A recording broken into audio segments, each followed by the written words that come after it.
Okay, last time we did this, we were working on the G major pentatonic scale, and it was over the chord of G, and so we were playing something like all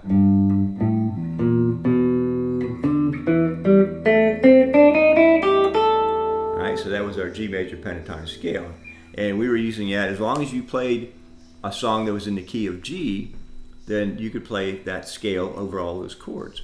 Well, you can also play a pentatonic scale that goes along with the particular chord that you're playing. For example, if we're playing a chord that's got a G, and then it goes to C, and then it goes to D, which is pretty common. When you're playing over the G, you could play the G major pentatonic scale. But when you switch to the C, you could either still stay in the G major pentatonic scale, or you could go with what they call play over the changes and actually play a C major pentatonic scale over the C chord. So you have a choice there: stay in G major pentatonic, or switch and play a C major pentatonic over the C chord. So today we're going to look at a C major pentatonic scale, and we're going to jam a little bit over a C chord using the scale. So let's look at the scale first of all. All right, the scale works like this when I'm playing off the 6 strings. So I'm playing E at 3, E at 5. I'm playing A at 3, A at 5, A at 6. I'm playing D at 2, D at 5, G at 2, G at 5. B is going to be 3, 4, 5, and E is going to be 3, 5. Now I have a tab that I'm going to give you that's going to have this pattern in it, and it's also going to have some little fills that I'll play here in a second that will help maybe give you some ideas about what you could do when you're playing a C scale over a C chord. So again, those notes are one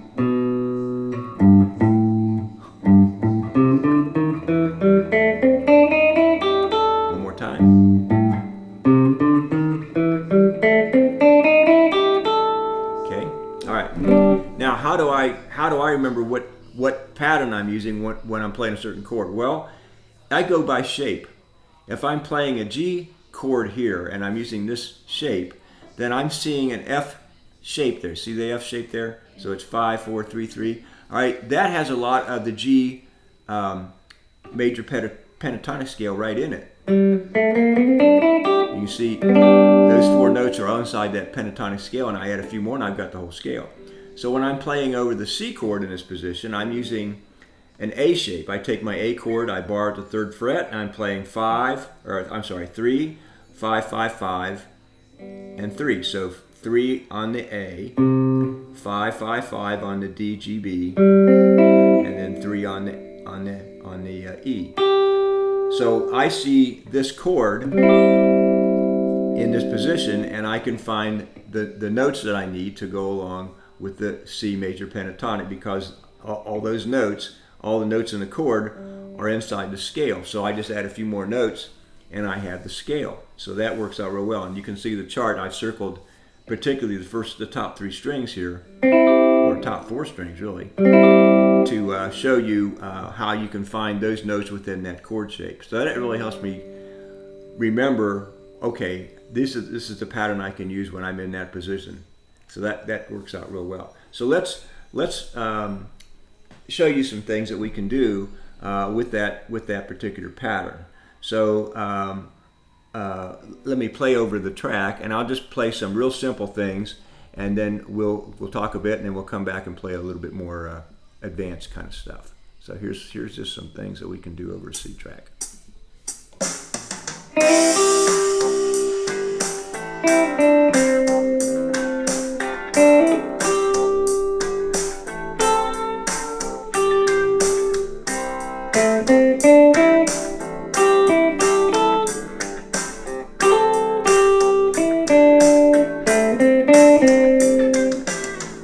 Just some simple little things there that you can go with that'll work right there. Okay, so I'll stop and backtrack.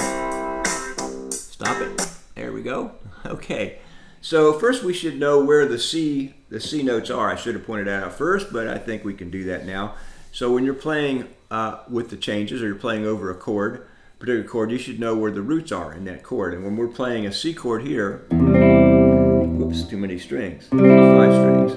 The C's would be here, A at 3, and the G at 5. So those are my roots. And again, when you play using the pentatonic scale over a certain chord, you want to know where those notes are, those roots are, so that you can play around those roots, so your ear can hear and other people's ears can hear. Yes, you're sounding good because you're playing over that particular chord shape. I can hear those C's, or I can hear that chord shape inside your playing.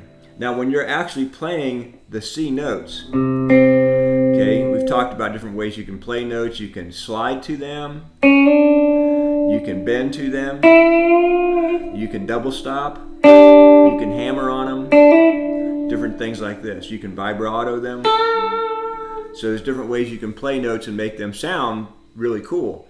With the roots, our 2 roots here, you can slide into them, you can vibrato them, you can hammer on them, you could pull off to them, but you really don't want to bend that root much, because then you're not staying really true to that note. That really doesn't sound too good when you're playing that. So on your roots, do anything but bend them. You can hammer them, you can slide them, you can vibrato them. But don't bend those. The other notes are great. You can do all kind of things with them, especially like these 3 notes right here, the 3, 4, 5 on the B. I can play them straight. Now, people that play solos, or they're in jazz, country, rock and roll, blues, very seldom play notes that are straight notes. In other words, you won't hear somebody play this very often. They'll play it that's too straight. So you can bend these notes. You can slide into these notes. You can hammer these notes. Okay, you can do all kinds of crazy things with them. So those are really nice colored notes. This note right here, by the way, that's the 2nd, flatted 3rd, and a 3rd of that root, or that scale. 2nd, flatted 3rd, 3rd. And okay, this is my this would be my 5th. And this would be my 6th. So those are my notes that I can also play and do some things with as well. So, okay. So now those are what we talked about, what we did there. So let's go ahead and now play a little bit more, do a few more things with these scales, and see what we can come up with that.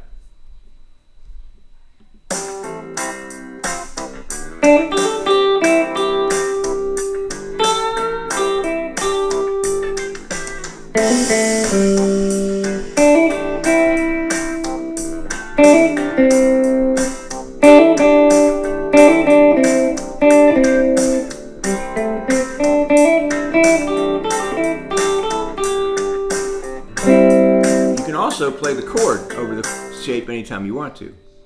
So it gives you some ideas of what you can do over with the C chord in this position. So you can have a lot of fun with that. Again, you can also explore down in here, get these things going. But I played up in here because that's just simpler today. We're kind of using that triad in here, or these 4 notes, if you will, and just keep it a little simpler so you can do some experiment with that. So have some fun with that. I'll put the jam track on there that I found, and give you the tabs for some of the things that I did, and the scale as well. So have some fun with that, and I'll talk to you next time.